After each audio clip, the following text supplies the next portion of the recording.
Well, the time is just gone 9 a.m. and this hour of news and views is sponsored by Africa Muslims Agency. Africa Muslims Agency, a beacon of hope to communities for over 35 years in Africa and beyond. Now, being the beautiful, the blessed day of Jummah, where once again we have the opportunity to get even closer to Allah subhanahu wa ta'ala and to take full advantage of the blessings of this beautiful day, this all important day of Jummah. It is also getting advice. It is about getting nasiha.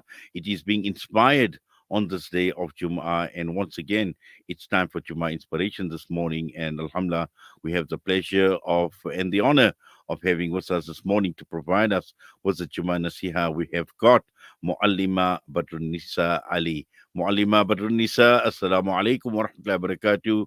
Jazakallah khairan so much for your time. Wa alaikum salam wa rahmatullahi wa barakatuh. Jazakallah for having me. Yes, Muallima, Bismillah Rahman Rahim. The platform is all yours. As Malala has mentioned, that today is Jummah, and this is an opportunity for us to gain closeness and to get closer to Allah. Every religion has a special day for them, and this Muslims is our special day. It's an opportunity that Allah subhanahu wa ta'ala has given us to bring closeness unto Him. And Allah has also given us a time that He has not specified where our supplications are accepted. Where we can ask from Allah whatever we want, and Allah subhanahu wa ta'ala accepts from us.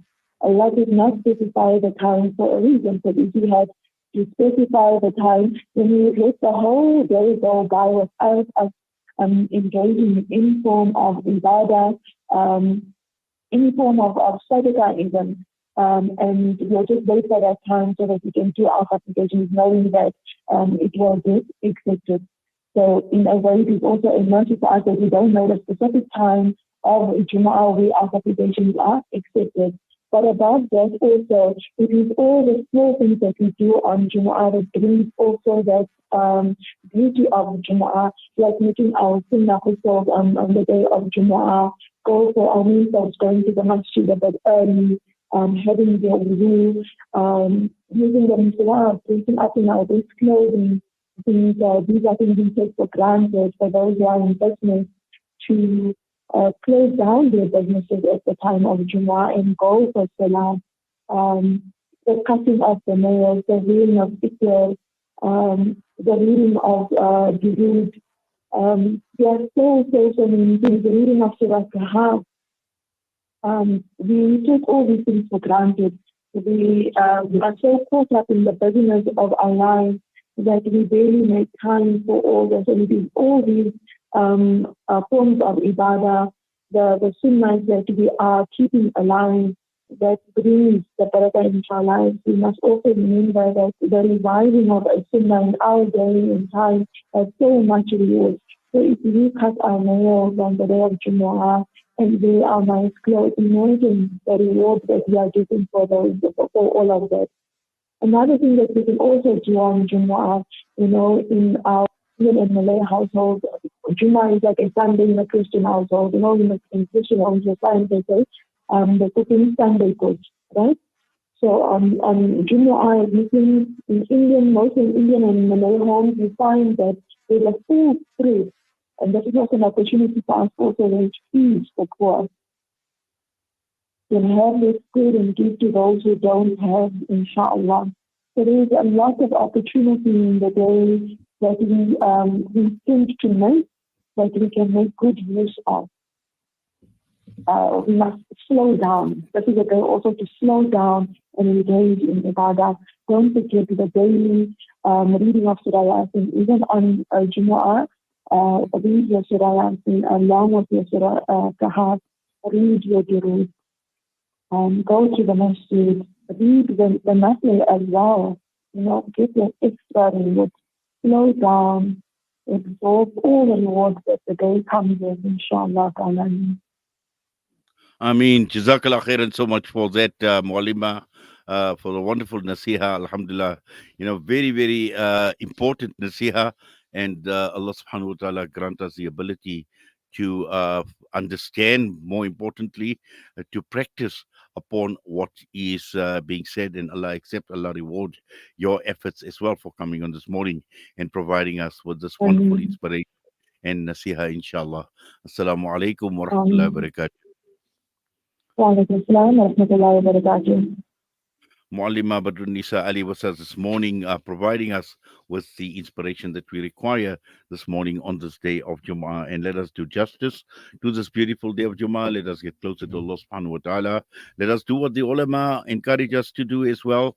Tell us to recite abundant durood on Nabi sallallahu alayhi wasallam, the recitation of Surah Kahf, absolutely important as well on this day of Jummah. So we trust and hope that you will be enjoying the blessings of this day. You will be enjoying the beauty of this day, and more importantly, we will be doing what we need to do justice on this day of Jummah, inshallah.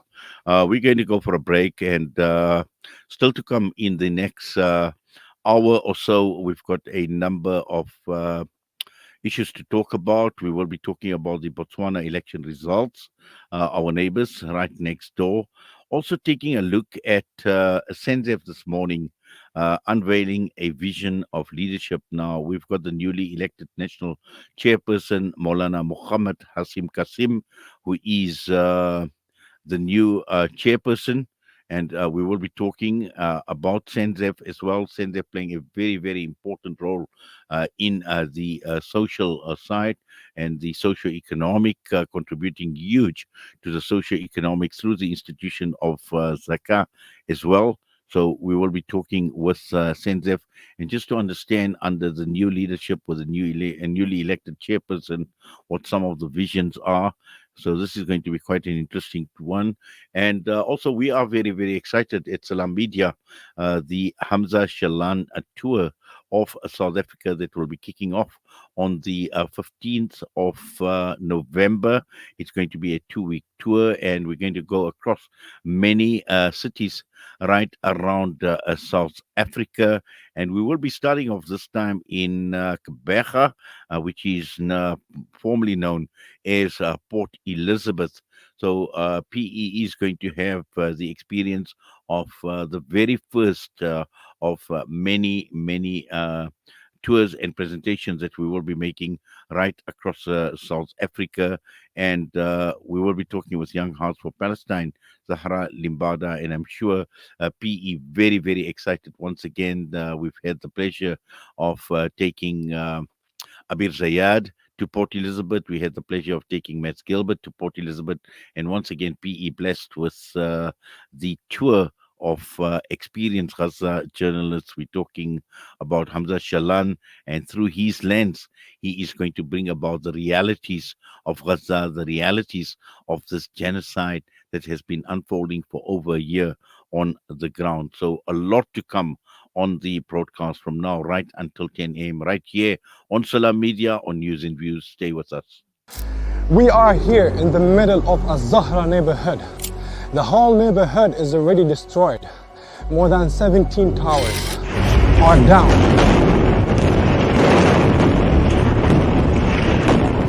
Here, as you can see, the firefighters trying their best to help. The people are still under the rubble. A lot of the people. Join Hamza on his exclusive South African tour as he shares his personal experiences, never before seen footage, and powerful insights on the ongoing genocide in Gaza. This is more than just a talk. It's an invitation to witness Gaza through the lens of Hamza Shalan. Don't miss this opportunity to meet the photojournalist who brought Gaza's pain and perseverance to the world in its darkest moments. Follow Salam Media on social media pages for more on this tour and be part of the conversation.